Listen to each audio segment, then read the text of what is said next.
You don't send $500,000 to a stranger unless she was never a stranger to begin with. The notification appeared before Hannah Brooks even realized her phone had buzzed, a sharp chime cutting through the quiet, dim apartment like something unreal, something that didn't belong in her world. And for a second, she just stared at the screen without breathing, her fingers still trembling from exhaustion, from fear, from the constant weight of trying to stretch nothing into something. And then her eyes focused, really focused. And the numbers hit her all at once. $500,000. Transferred, confirmed, completed. And her first instinct wasn't relief. It wasn't gratitude. It was pure, freezing confusion, because things like that didn't happen to people like her. Not in real life.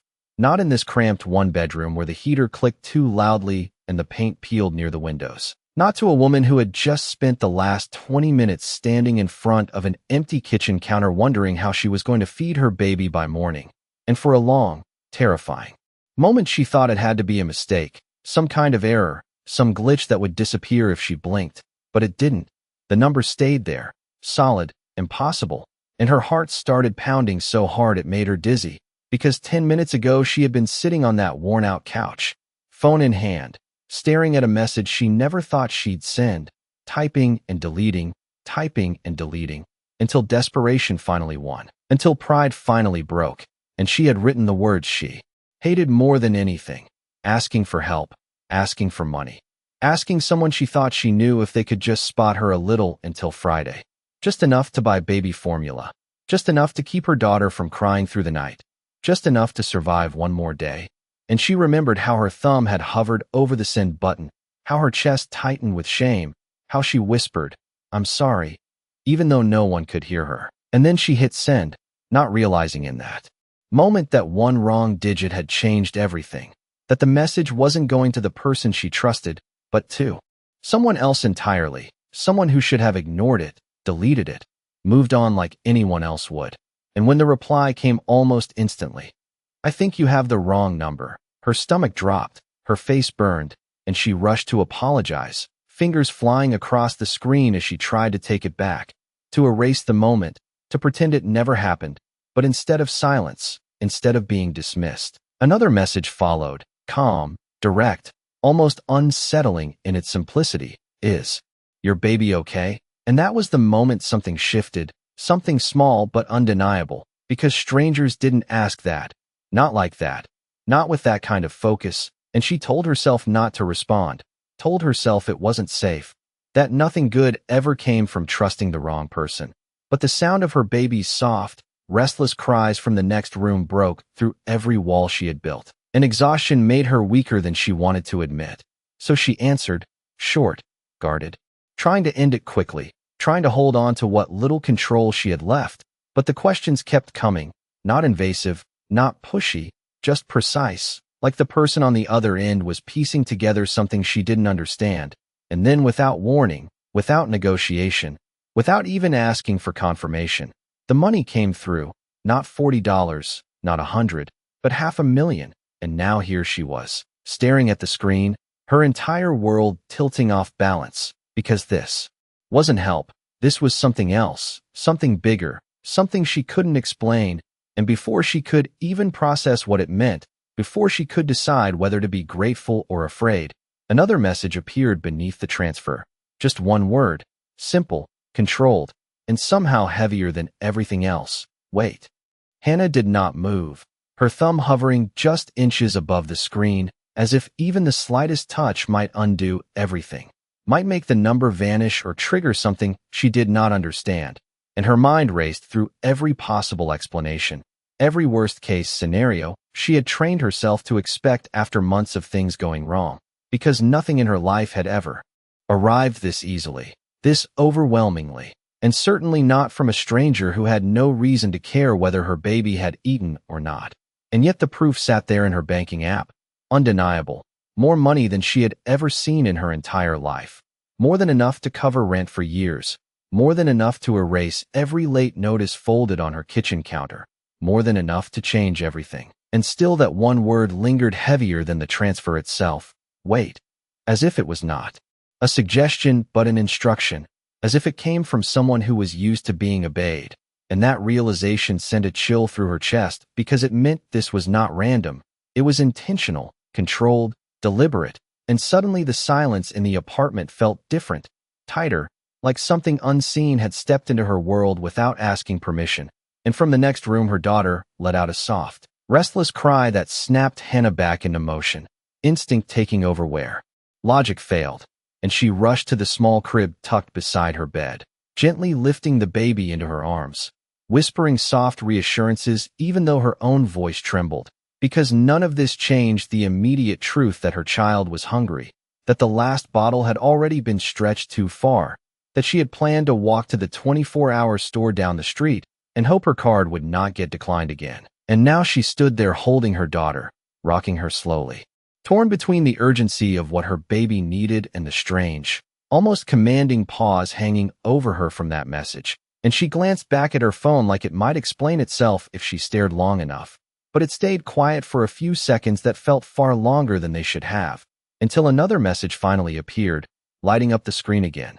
Do not buy anything yet. And her breath caught, because that was exactly what she had been about to do, exactly what she had planned, and she had never told him that, never said where she was going or what she was thinking, and a cold, creeping realization began to form at the edges of her thoughts that made her grip tighten slightly around her baby, as if grounding herself in something real, something she could still understand, because this was crossing from unlikely into impossible, and she quickly typed back before she could overthink it, her fingers shaking but determined to regain some control. I do not understand what is happening. Please explain. And the response came almost immediately. No hesitation, no confusion, just certainty. You will not need formula tonight.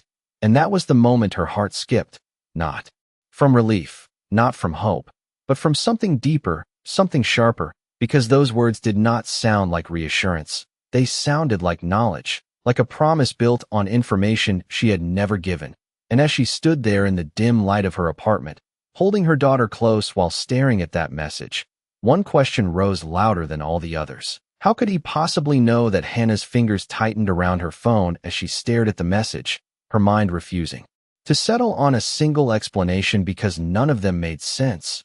Not the money, not the certainty in his words, not the way he spoke as if he already knew the outcome of a night she had been dreading for hours. And she looked down at her daughter, whose soft whimpers had turned into small, restless movements against her shoulder, the kind that came just before full crying, the kind that always meant hunger was about to win. And every instinct in her body told her to act now, to grab her coat, to rush down the block to the store that never closed, to buy whatever formula she could afford or at least try. But that single instruction echoed again in her mind. You will not need formula tonight. And it held her in place in a way she could not explain, like stepping forward would somehow break something she did not yet understand.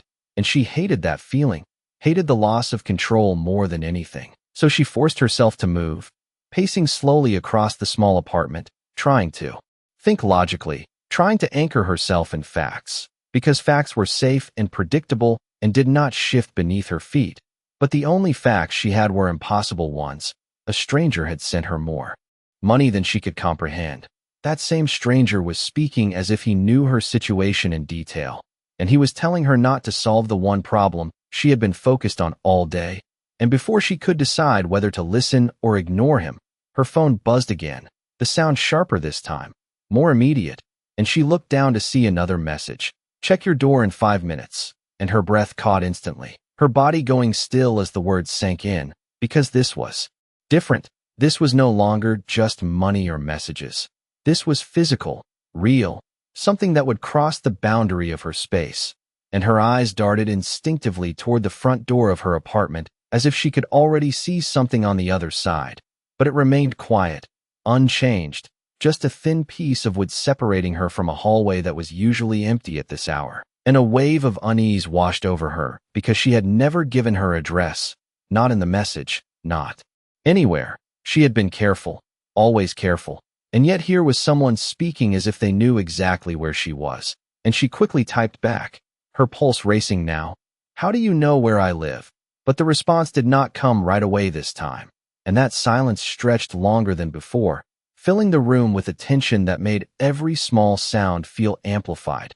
the ticking of the old wall clock, the faint hum of the refrigerator, the soft shifting of her daughter in her arms, and she found herself walking slowly toward the door without fully deciding to, as if something deeper than fear was pulling her forward, something like curiosity mixed with the desperate hope that maybe, somehow, this stranger was telling the truth, that maybe she really would not need formula tonight. And as she reached the door, her heart pounding so loudly she could hear it in her ears, she hesitated for just a second, her hand hovering over the handle, because once she opened it, whatever was happening would become real, undeniable. And then, just as she was about to turn it, there was a soft knock from the other side, calm, precise, like whoever stood there knew she was already waiting. Hannah froze the moment the knock landed against the door, soft but unmistakably deliberate, and every instinct in her body screamed at her not to open it, not to trust it, not to let whatever this was cross into her space. But her feet did not move back.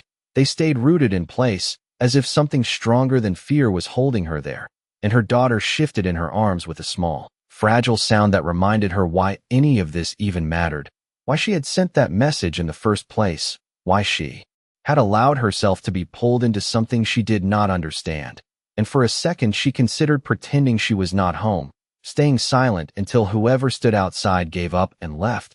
But the thought barely had time to form before another knock followed, just as calm, just as precise, not impatient, not aggressive, just certain, like the person on the other side already knew she was there, already knew she would answer. And that certainty unsettled her more than anything else, because it meant she was no longer in control of the situation, and she hated that feeling more than fear itself. So she swallowed hard, shifted her daughter slightly higher against her shoulder, and reached for the handle, her fingers trembling as they wrapped around the cool metal, and she turned it slowly, cautiously, opening the door just enough to see through the narrow gap before committing to anything more. And what she saw on the other side did not match the storm of expectations building in her mind, because there was no threatening figure, no imposing stranger, just a man in a clean, dark jacket standing calmly in the hallway holding a small insulated box in one hand, his posture straight, his expression neutral but focused, like someone with a job to complete. And for a moment neither of them spoke, the silence stretching just long enough for her to question everything again, until he finally broke it with a simple, professional tone, delivery for Hannah Brooks, and her breath caught because hearing her full name from a stranger's mouth made everything real in a way nothing else had, and she instinctively tightened her grip on her daughter as if grounding herself in something she could still trust. And she did not answer right away, her eyes flicking between the man's face and the box in his hand, her mind racing through possibilities, trying to find something that made sense, something that fit within the rules of the world she understood. But nothing did, because no one should have her address, no one should know her name, no one should be standing at her door minutes after a message from a stranger. And yet here he was, waiting calmly, not pushing, not explaining, just present. And when she finally found her voice, it came out quieter than she intended, edged with caution and disbelief. "Who sent this?" And the man did not hesitate, did not look confused, did not even seem surprised by the question. He simply adjusted his grip on the box slightly and replied, "Mr. Whitmore asked that this be delivered immediately." And the name hit her like a sudden shift in the air, because she had never been given it before, not in the messages, not anywhere. And yet, something about it felt heavy, significant, like it carried more weight than it should have. And before she could ask anything else, before she could process the growing realization that this situation was far beyond a simple mistake, her phone buzzed again in her hand, and she glanced down instinctively to see a new message waiting. Just 2 words this time, calm, controlled, and somehow more unsettling than everything that had come before. "Open it." Hannah's eyes stayed locked on the message for a long second, the words, "open it," echoing in her mind with a weight that felt far heavier than a simple instruction. And she slowly looked back up at the man standing in her doorway, still calm, still patient, holding the insulated box as if time itself was not pressing in around them. And that contrast unsettled her even more, because nothing about this situation felt rushed or chaotic. It felt controlled, deliberate, like every step had already been decided long before she ever sent that message. And she hesitated, her instincts pulling in opposite directions, one telling her to shut the door, to end this before it went any further, and the other reminding her of the soft, restless movements of her daughter in her arms, the quiet urgency that had driven her to desperation in the first place. And that second instinct slowly won, because no matter how strange this was, no matter how impossible it felt, her baby still needed something she could not provide on her own, and that truth outweighed everything else.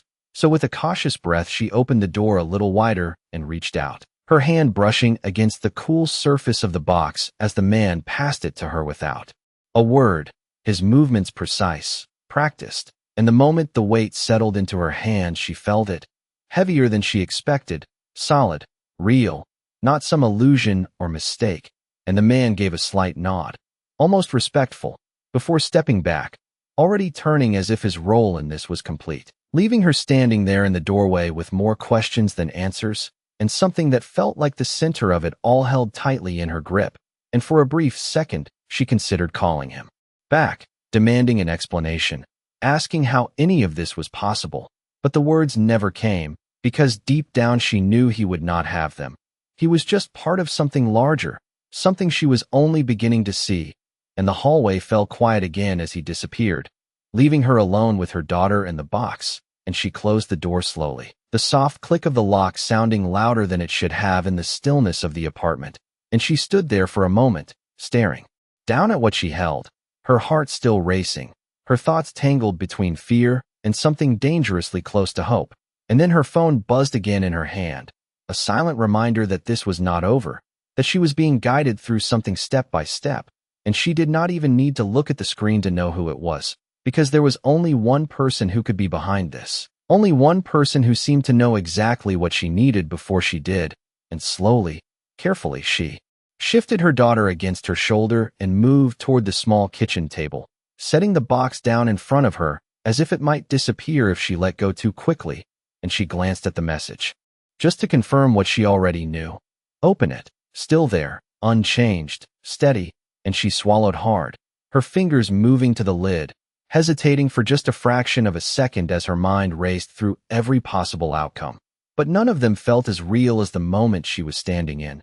So she pushed the lid open slowly, carefully, and the instant it lifted enough for her to see inside, her breath caught again, not from fear this time, but from something deeper, something that made her chest tighten as she stared at what had been delivered to her door, because it was not just formula, it was exactly the brand her baby could tolerate, the one she had struggled to afford, the one she had never mentioned to anyone, stacked neatly inside alongside other supplies she had been running out of, diapers, wipes, even a small digital thermometer still in its packaging, everything she needed, everything she had been worrying about all day. And for a moment the world around her seemed to go completely still, because this was no longer coincidence, it was precision, it was knowledge, and as she stood there staring at the contents of the box, one thought pushed through all the others with quiet, terrifying clarity. Someone out there knew far more about her life than they ever should have. Hannah's hands trembled slightly as she reached into the box, her fingers brushing over the smooth packaging of the formula can. And the moment she lifted it out, her chest tightened, because there was no doubt, no possibility of coincidence. It was the exact brand her daughter needed, the one that did not make her cry for hours, the one Hannah had spent weeks testing and failing to afford consistently, and she had never written that name in a message, never said it out loud to anyone recently, not even to the person she thought she had been texting, and yet here it was, delivered to her door within minutes, along with everything else she had been quietly running out of, as if someone had been watching the gaps in her life and filling them before she could even ask, and a strange mix of relief and unease spread through her at the same time, because her baby would be fed tonight, that much was suddenly certain, but the cost of that certainty felt unclear, undefined, and that was what scared her most, and she quickly set the can down and shifted her daughter in her arms, moving almost automatically now as she prepared a bottle with careful, practiced motions, her mind still racing, but her body focused on what mattered most in that moment. And as the warm liquid filled the bottle and she gently guided it to her daughter's lips, the small, eager response she received, the way the crying softened into quiet, contented sounds, hit her harder than anything else that had happened tonight, because it was real, immediate, undeniable, and tears blurred her vision for a second as she exhaled a breath she had not realized she had been holding all day. But even as relief settled in, it did not stay alone. It was followed closely by that same lingering question, that same unsettling awareness that none of this had come from nowhere, that someone had orchestrated every step with precision, and her eyes drifted back to her phone on the table as if it might answer her without being asked. And almost on cue, it buzzed again, the sound quieter this time, but no less commanding, and she picked it up slowly, her fingers no longer shaking from desperation but from something deeper, something closer to anticipation mixed with fear, and the message waiting for her was longer than the others, not rushed, not emotional, just controlled and direct. You should not have had to ask anyone for help, and she stared at the words, her brow tightening slightly as she read them again, because they did not sound like sympathy, they sounded like correction, like a statement from someone who believed this situation should never have existed in the first place.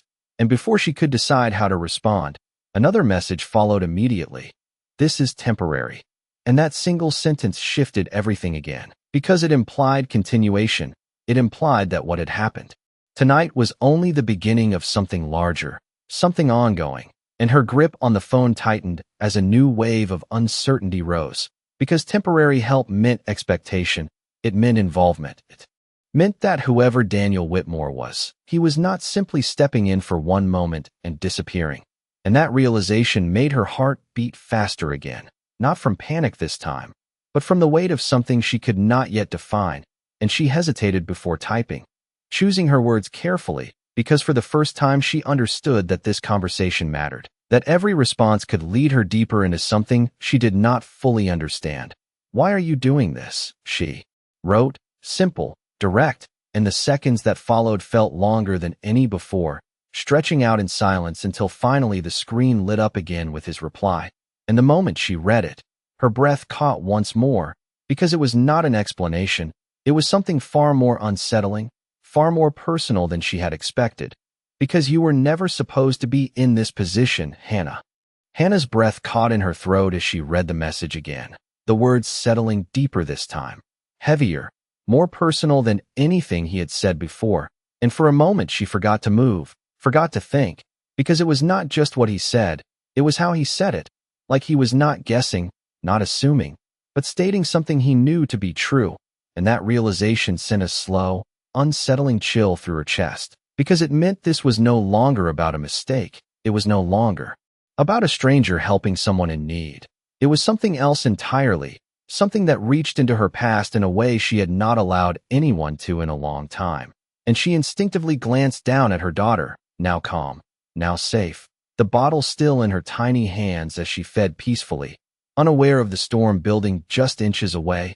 And that sight grounded Hannah for a second. Reminded her that no matter how strange this situation had become, her priority had not changed, her responsibility had not shifted, and yet she could not ignore the growing feeling that this man, Daniel Whitmore, had already stepped into that responsibility in a way that was far too precise to be coincidence, and she forced herself to respond, her fingers slower this time, more deliberate. You do not know anything about my life, she typed. The words carrying more edge than she intended, but less than she felt, because part of her needed to push back, needed to create distance before this went any further. And for a few seconds there was no reply, just silence. And that silence felt different again, not empty, but measured, like he was deciding how much to reveal next. And when the message finally came through, it did not come in pieces like before, it arrived all at once, steady, controlled. I know enough. And her chest tightened instantly, because that was not denial, that was confirmation, and before she could respond, another message followed. You left your job at Westbridge Financial 8 months ago, and the air seemed to shift around her heart stuttering as the words sank in, because that was not information anyone could guess. That was specific, exact, and she had never mentioned it. Not to the number she thought she was texting, not to anyone recently, and she felt a sudden need to sit down as the weight of it hit her. So she moved slowly to the couch, her daughter still in her arms, her mind racing now in a completely different direction, because this was no longer just unsettling. It was invasive. It was someone knowing details she had kept buried, and her phone buzzed again before she could even process the first statement. You have been late on rent twice in the last 3 months. And her stomach dropped, because that was true, painfully true, and the folded notices on her kitchen counter suddenly felt like evidence instead of private struggles, and her grip tightened around the phone as her pulse quickened, her thoughts spiraling between fear and disbelief. And then the next message came, quieter in tone, but somehow heavier than the others. And you have been doing everything alone since Lily was born. And that was the moment everything inside her stilled, because that name had never been said, not in any message, not tonight, not at all. And yet there it was, written clearly on the screen, her daughter's name, her most protected piece of her life, exposed without explanation, and her breath caught as her eyes slowly lifted from the phone to the small, peaceful face resting against her. And one question rose louder than all the others. No longer just confusion, but something sharper, something that demanded an answer she was not sure she was ready to hear. How could he possibly know that name? Hannah's entire body went still as she stared at the name on the screen, her mind refusing to move forward because that single word shattered the last piece of distance she had been holding on to, and everything that came before it. The money, the delivery, the messages, all of it suddenly rearranged into something far more real, far more intentional. Because knowing about her job, her rent, even her situation could be explained away by resources, by money, by someone with access. But Lily was different. Lily was not public, not shared, not something anyone outside her small, fragile world should have known. And the realization settled deep in her chest with a quiet, overwhelming weight that made it hard to breathe, and she instinctively pulled her daughter closer, her hand resting protectively against the baby's back as if that could somehow shield her from something she could not see. And for a long second she did not respond, not because she did not want to, but because she did not know how to, because every possible answer led to a place she was not ready to face. And the silence stretched again, heavy, expectant, until her phone buzzed once more, breaking through the stillness with another message. You can keep pretending this is a coincidence. And her jaw tightened slightly as she read it, because that word, pretending, felt like it was aimed directly at her, like he could see exactly what she was trying to do, the way she was clinging to logic, to normal explanations, to anything that would make this feel less personal, less controlled. And before she could type anything back, another message appeared, where you can ask the right question. And her breath caught slightly at that, because it shifted the conversation again. It pulled her away from reacting and forced her to think, to engage in a way she had been avoiding, and she looked down at her daughter, now almost finished with the bottle, small, steady breaths replacing the earlier restlessness. And something about that calm gave Hannah just enough clarity to push past the fear, to move toward the one thing she had been circling around this entire time. And her fingers moved slowly but deliberately across the screen, each word chosen with care. How do you know my daughter? And the moment she sent it, her heart began to pound again, harder this time, because this was it. This was the question that would break whatever illusion remained. The one that would force an answer she could not take back once she heard it. And the seconds that followed felt longer than any before, stretching into something almost unbearable as she stared at the screen waiting, her mind racing ahead of her, building possibilities she did not want to consider. And when the reply finally came, it did not arrive in pieces. It came all at once, steady, unshaken. And the moment her eyes landed on the words, everything inside her seemed to stop, because the answer was not vague, not deflecting, not something she could interpret in different ways. It was direct, undeniable, and it shifted the ground beneath her completely. Because she has my eyes. And Hannah's breath caught sharply as her gaze snapped up from the phone to the small, peaceful face resting against her chest, her mind struggling to process what she had just read, because that was not just a statement, it was a claim that reached into the one part of her life she had guarded more fiercely than anything else. And as she stared at her daughter, searching, questioning, something deep and unsettling began to rise, because for the first time since all of this started, she was no longer asking how he knew. She was asking if it could possibly be true. Hannah's heart slammed against her ribs as the words echoed in her mind, over and over, refusing to settle into something she could accept or reject, because they did not feel like a theory or a guess. They felt like certainty, and that was what terrified her most. And she slowly lowered her phone, her eyes drifting back to Lily's face, really looking this time, not just seeing her as her daughter, but searching for something deeper, something she had never allowed herself to question before. And for a moment, everything else faded. The apartment, the messages, the impossible night.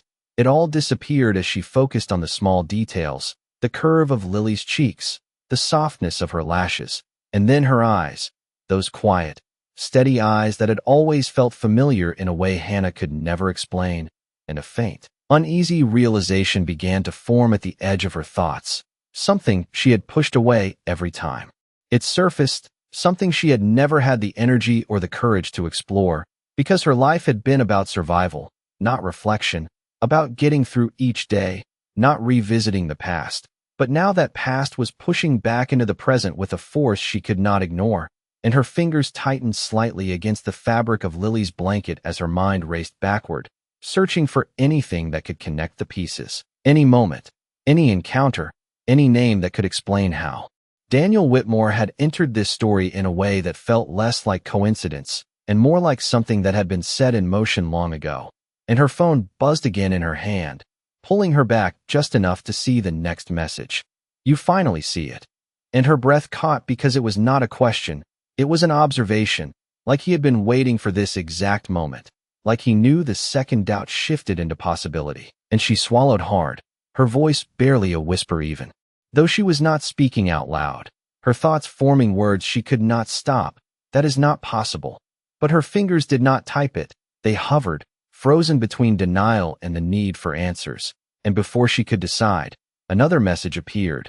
I did not realize until tonight. And that changed something again, because it meant this was not a long, planned manipulation, not something orchestrated over months or years. It meant he had discovered it just as suddenly as she had.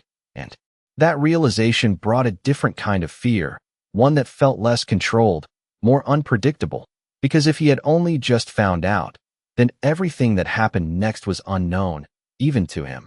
And her heart pounded harder as she finally forced herself to respond, her fingers moving slowly, each word carrying the weight of everything she had been avoiding. What are you saying?